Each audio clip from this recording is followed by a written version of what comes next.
SASDOவின் பிரதான செய்திகள். தலைப்புச் செய்திகள். யாழில் தமிழில் உரையாற்றிய அமைச்சர் விஜித கேரத் இலங்கை மின்சார சபை விடுவித்துள்ள அவசர கோரிக்கை. போலீசார் அஜாரகத்தால் மக்கள் அதிருப்தி. தந்தை மகன் படுகொலையில் சகோதரர்கள் கைது. தத்தளித்த சிறுமியை மீட்டெடுத்த ஜனாதிபதி அனுர. 50 கிலோவுக்கு குறைவான எடையுள்ளவர்கள் வீட்டை விட்டு வெளியேற தடை விதித்த நாடு. தொடர்பன விரிவான செய்திகள். தாயக செய்திகள். யாழ்ப்பாணத்தில் தமிழில் உரையாற்றிய அமைச்சர் விஜித கேரத். வெளிவிவகார அமைச்சர் விஜித கேரத் யாழ்ப்பாணத்தில் தமிழில் உரையாற்றியுள்ளார். சித்தங்கணியில் நேற்று இடம்பெற்ற மக்கள் சந்திப்பின் போதே அவர் இவ்வாறு உரையாற்றியுள்ளார். நான் தமிழில் பேச விரும்புகிறேன், ஆனால் சிறிதளவுதான் தமிழ் எனக்கு தெரியும் என்று தெரிவித்துள்ளார். தொடர்ந்து கருத்து தெரிவித்துள்ள அவர், அமைச்சர் ராமலிங்கம் சந்திரசேகரர், நாடாளுமன்ற உறுப்பினர் இளங்குமரன், நாடாளுமன்ற உறுப்பினர் பவானந்த ராஜா, நாடாளுமன்ற உறுப்பினர் ரஜீவன், உங்கள் அனைவருக்கும் நன்றிகள். நாங்கள் இன, மொழி, சாதி, மத பேதம் இல்லாதவர்கள். நாங்கள் எல்லோரும் ஐக்கியப்பட வேண்டும். நாங்கள் எல்லோரும் ஒரு தாய் மக்கள். நாங்கள் சந்தர்ப்பவாதிகள் இல்லை என்று தெரிவித்துள்ளார். கூரைகளில் பொருத்தப்பட்டிருக்கும் சூரிய சக்தி படலங்களை பகல் நேரங்களில் மாலை 3 மணி வரை அணைக்குமாறு இலங்கை மின்சார சபை கோரிக்கை விடுவித்துள்ளது. அதற்கமைய தங்கள் சூரிய படல அமைப்புகளை தாமாக முன்வைந்து அணைக்குமாறு கூரை சூரிய மின்சக்தி படலங்களின் உரிமையாளர்கள் கோரப்பட்டுள்ளார்கள். அத்துடன் நாளை முதல் எதிர்வரும் 21ஆம் தேதி வரை கூரைகளில் பொருத்தப்பட்டிருக்கும் சூரிய சக்தி படலங்களை பகல் நேரங்களில் மாலை 3 மணி வரை அணைக்குமாறு கோரிக்கை விடுவிக்கப்பட்டுள்ளது. மேலும் நீண்ட விடுமுறை காலத்தில் தேசிய மின்சார தேவையில் ஏற்பட்ட வீழ்ச்சி மற்றும் அதிக சூரிய மின் உற்பத்தி காரணமாக தேசிய மின்சார கட்டமைப்பில் அழுத்தம் ஏற்பட்டுள்ளதால் இந்த கோரிக்கை விடுவிக்கப்பட்டுள்ளதாக இலங்கை மின்சார சபை தெரிவித்துள்ளது. வவுனியா குருமன் காட்டு சந்தையில் நேற்று காலை வவுனியா போக்குவரத்து போலீஸ் பொறுப்பதிகாரி தலைமையிலான போலீசார் தமிழ் மொழியில் தண்டப்பத்திரம் கோரிய சாரதியை இழுத்துச் சென்ற சம்பவம் பரபரப்பை ஏற்படுத்தியுள்ளது. சம்பவம் தொடர்பில் தெரிய வருகையில், வாகன சாரதி ஒருவர் வர்த்தக நோக்கத்துக்காக குருமன் காட்டு சந்தையில் வாகனத்தை நிறுத்திய போது வாகனத்தை அவ்விடத்திலிருந்து அகற்றுமாறு போக்குவரத்து போலீசார் தெரிவித்துள்ளனர்.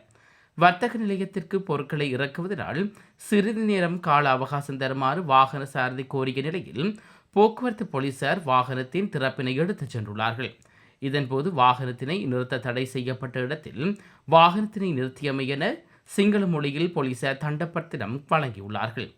இதனையடுத்து தமிழ் மொழியில் தண்டப்பத்திரம் கோரியமையினால் வாகன சாரதியை போக்குவரத்து போலீசாருக்கிடையே வாய்த்தர்க்கம் ஏற்பட்டுள்ளது. அதன் பின்னர் அவ்விடத்துக்கு வருகை தந்த வவுனியா போக்குவரத்து போலீஸ் பொறுப்பதிகாரி கடமைகளுக்கு இடையூறு விளைவித்தார் என தெரிவித்து குறித்த வாகன சாரதியினை முச்சக்கர வண்டியில் போலீஸ் நிலையத்துக்கு ஏற்றிச் செல்ல முற்பட்டதாக பதட்டமான நிலைமை ஏற்பட்டுள்ளது. சாரதி முச்சக்கர வண்டியில் ஏற மறுப்பு தெரிவித்தமை அடுத்து போக்குவரத்து போலீசார் குறித்த வாகன சாரதியினை தலையில் பிடித்து இழுத்து கையினை இழுத்து பிடித்து அமுக்கி முச்சக்கர வண்டியில் ஏற்றி வவுனியா போலீஸ் நிலையத்துக்கு ஏற்றிச் சென்றுள்ளார்கள்.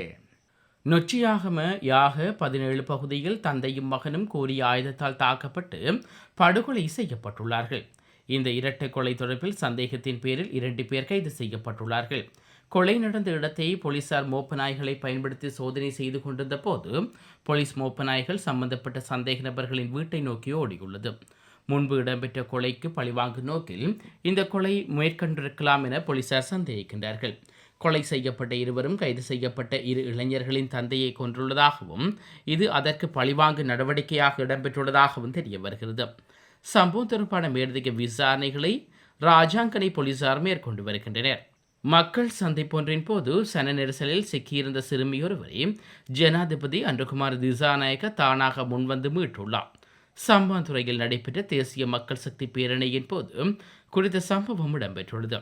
ஏராளமான ஆதரவாளர்கள் ஜனாதிபதி அனுராவுக்கு அருகில் திரண்ட நிலையில் அங்கு பரபரப்பான சூழ்நிலை ஒன்று ஏற்பட்டுள்ளது. அதன்போது கூட்டத்தில் சிறுமி தத்தளித்துக் கொண்டிருந்ததை கவனித்த ஜனாதிபதி தனிப்பட்ட முறையில் தலையிட்டு அவரை மீட்டுள்ளார். உலகச் செய்திகள்.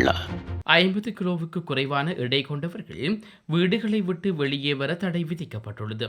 சீனாவின் ஹேபெய் மாகாணங்களில் தற்போது சூறைக்காற்று அதிகமாக வீச தொடங்கியுள்ளது. இதனால் பள்ளி, கல்லூரிகள், பூங்காக்கள் மூடப்பட்டுள்ளது. ரயில் மற்றும் விமான சேவைகள் ரத்து செய்யப்பட்டுள்ளது. மரங்கள், மின்கம்பங்கள் முறிந்து விழுந்ததுடன் பெய்ஜிங்கில் விளையாட்டுப் போட்டிகளும் கூட ஒத்திவைக்கப்பட்டுள்ளன. இந்நிலையில் சீனாவில் பல மாகாணங்களுக்கு மணிக்கு 150 கிலோமீட்டர் வேகத்தில் குளிர்காற்று வீச தொடங்கியுள்ளது. வெள்ளிக்கிழமை பிற்பகல் தொடங்கிய இந்த சூறைக்காற்று இன்று சீனாவின் பலமான மாகாணங்களையும் பாதிக்கலாம்.